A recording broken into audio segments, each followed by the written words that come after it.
براين من أكتر القتلة تعقيدا وعنده اضطراب نفسي واضح، وهو إنه سايكوباتي وسادي. اتولدوا في الدم هو وديكستر في نفس الليلة اللي فيها أمهم اتقتلت قدامهم، وانفصلوا عن بعض بعد كده، وده سبب له صدمة نفسية رهيبة.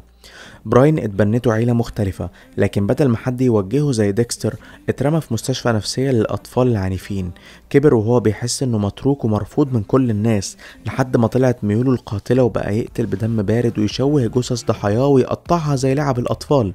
التحول الغريب في قصته انه رجع ودور على اخوه ديكستر بعد سنين طويلة، مش عشان ينتقم، بل عشان يجمع العيلة زي ما كان بيوصف على طريقته الخاصة.